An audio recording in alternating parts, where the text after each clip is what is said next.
Un compilador transforma nuestro código, C++, por ejemplo, en código máquina e instrucciones binarias que nuestra computadora pueda entender. Suele hacer su trabajo en un segundo plano, pero sigue siendo con diferencia la herramienta más importante con la que trabajamos en programación. Existen distintos compiladores usados en la actualidad, aunque los más usados por plataformas son Visual C++ para Windows, GNU Compiler Collection para Linux y Clang para Mac. Vamos a centrarnos en Microsoft Visual C, el compilador insignia de Microsoft.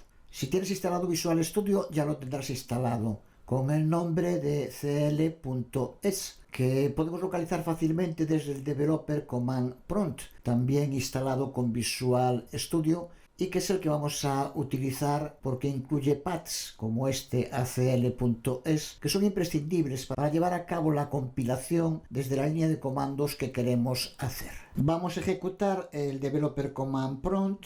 Una vez dentro podemos escribir where.cl y nos devolverá la ruta completa donde se encuentra el archivo cl.es.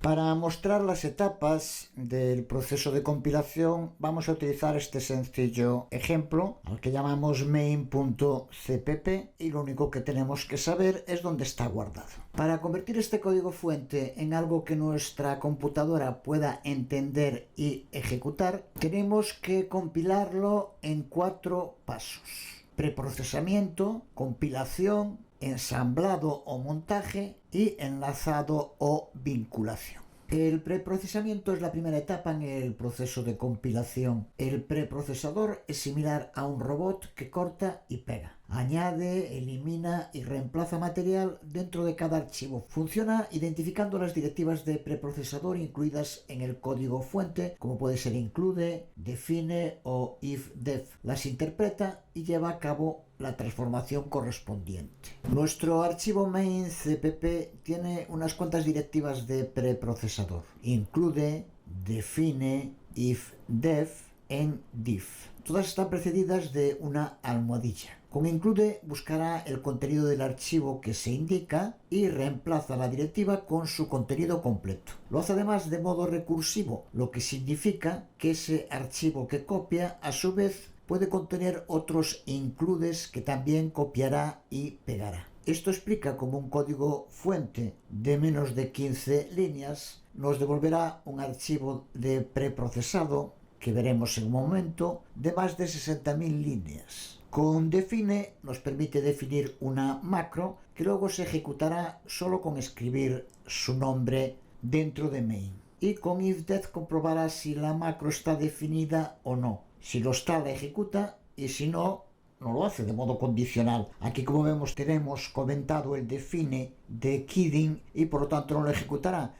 Vamos a crear el archivo de preprocesado, para lo que tenemos que ejecutar el comando cl y el nombre del archivo. Para no poner rutas, he colocado el archivo directamente en D. Y le añadimos el switch, el conmutador P, que le dice al compilador que cree solamente la salida del preprocesador. Vamos a ejecutarlo. Si vamos a su directorio, veremos cómo ha añadido un nuevo archivo de extensión .i, main.i, que si abrimos, aquí podemos ver su salida, que como decíamos tiene decenas de miles de líneas, no llega por muy poco a las 60.000 como podemos ver.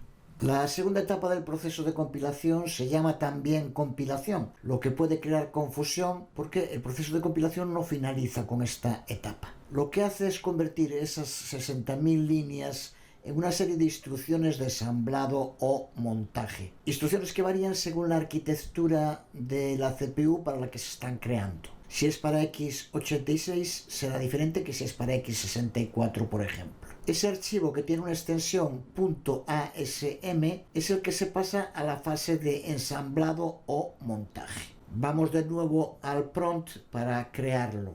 Para crear ese archivo tenemos que hacerlo de nuevo con cl main.cpp con el switch fa.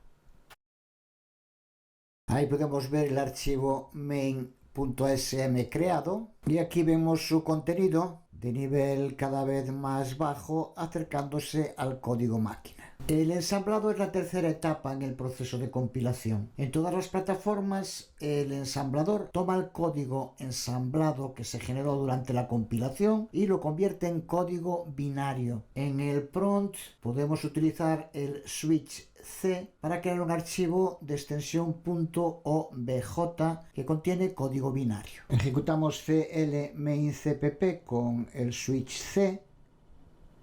Y aquí tenemos el archivo main.obj con lenguaje binario legible para la máquina, pero totalmente ilegible para nosotros. Podemos inspeccionar los resultados de la creación del código binario usando dump bin con el archivo main.obj. La última etapa en el proceso de compilación es el enlazado. Durante esta etapa, el compilador encadena el o los archivos .obj y crea los enlaces entre definiciones de distintas librerías. Podemos llevar a cabo solo el proceso de enlazado usando el comando link, que se encuentra en el mismo directorio que el comando cl que hemos estado usando. Terminado el proceso de compilación, tenemos un archivo ejecutable main.es en Microsoft que podemos ejecutar directamente aquí.